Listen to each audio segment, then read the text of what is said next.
راجندر سنگھ بیدی کے ناول ایک چادر میلی سی کا اختصار۔ اسے لکھا ہے جناب جگدیش چندر صاحب نے، اور میں ہوں آپ کے ساتھ فیصل سعید زرغام۔ تلوکا کوٹھلا گاؤں میں اکا چلاتا ہے۔ وہ صبح سویرے اکا لے کر گھر سے نکل جاتا۔ وہ دن بھر گرد و نواح میں سواریاں لے جاتا ہے اور واپسی پر وہاں سے سواریاں لاتا بھی ہے۔ سر شام وہ حسب معمول اپنے اڈے پر لوٹ آتا ہے اور اس طاق میں رہتا ہے کہ کوئی بھولی بھٹکی جاترن مل جائے تو وہ اسے بڑھیا کھانے اور نرم گرم بستر کا لالچ دے کر شب بسری کے لیے چودھری ہرنام داس اور اس کے بھائی گھنشام کی دھرم شالہ میں چھوڑ دے۔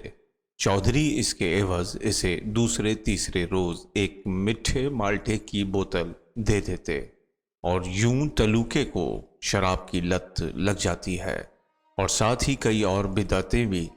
تلوکے کو قابو میں رکھنے کے لیے اس کی بیوی رانو باوا ہری داس سے ایک ٹونا بھی لاتی ہے، مگر اس کا منصوبہ سرے نہیں چڑھتا۔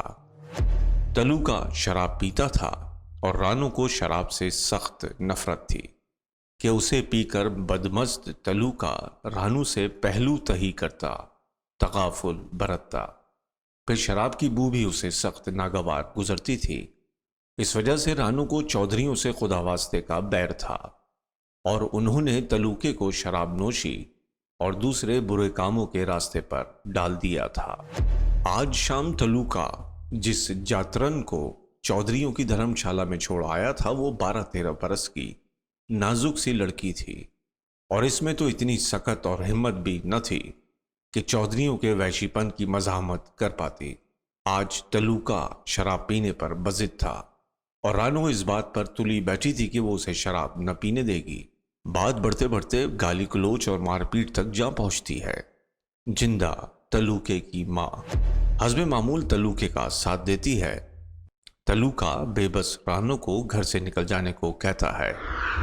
منگل رانو کا دیور، جو کچھ دور کھڑا یہ منظر دیکھ رہا تھا، ایکا ایکی آگے بڑھ کر تلوکے کا اوپر اٹھا ہوا ہاتھ تھام لیتا ہے اور اسے للکارتا ہے کہ اگر اس میں دم ہے تو اپنا ہاتھ نیچے لائے۔ منگل کی آہنی گرفت میں جکڑا ہوا تلوکا پست ہو کر بکتا جھکتا اپنی کوٹری کی جانب چل دیتا ہے۔ رانو تلوکے کے تیور دیکھ کر ٹرنکی میں کپڑے ڈال کر گھر سے نکل کھڑی ہوتی ہے۔ جب تلوکا اپنی فطری ہیکڑی میں اس سے پوچھتا ہے کہ اب وہ کہاں جائے گی، تو رانو جواب دیتی ہے کہ کہیں جگہ نہ ملی تو وہ دھرم شالہ میں پناہ لے لے گی۔ دھرم شالہ کا نام سنتے ہی تلوکے کے کان کھڑے ہو جاتے ہیں کہ وہاں کے کاروبار سے تو وہ خوب واقف تھا۔ وہ رانو کی ٹرنکی پکڑ کر اسے اندر کھینچ لیتا ہے۔ اس رات تلوکا اندھیرے میں بستر پر لیٹے لیٹے اپنا ہاتھ رانو کی طرف بڑھاتا ہے تو رانو، جس کا غصہ ابھی فرو نہیں ہوا تھا، اسے جھٹک دیتی ہے۔ باہر کیف تلوکا حسب عادت منت سماجت سے، چکنی چپڑی باتوں سے اور دیوی دیوتاؤں کی پریم کتھائیں سنا کر رانو کو منا لیتا ہے، مگر اگلا دن طلوع ہوتے ہی تلوکے کی مردانہ ہیکڑی حسب معمول لوٹ آتی ہے۔ اس دن تلوکے کے گھر سے جانے کے تھوڑی دیر بعد رانو نے دیکھا کہ بازار میں سے چودھری مہربان داس اور اس کا بھائی گھنشام پولیس حراست میں جا رہے تھے۔ ان کے ساتھ 18-19 برس کا ایک لڑکا بھی تھا۔ وہ اس جاترن کا بڑا بھائی تھا جو چودھریوں کی درندگی کی تاب نہ لا کر چل بسی تھی۔ رانو انہیں دیکھ کر خوشی سے جھوم اٹھی کہ اس کی دانست میں تلوکے کی سب علتوں کے ذمہ دار دونوں چودھری بھائی تھے۔ مگر تھوڑی ہی دیر بعد تلوکے کا اکا، جسے اس کا دوست گورو داس چلا رہا تھا، رانو کے گھر آ کے کھڑا تھا، جس میں تلوکے کی لاش تھی، جسے جاترن کے بھائی نے قتل کر دیا تھا۔ تلوکے کے اس ناگہانی قتل پر رانو پر قہر سا ٹوٹ جاتا ہے۔ مقدمہ چلتا ہے۔ چودھری ہرنام داس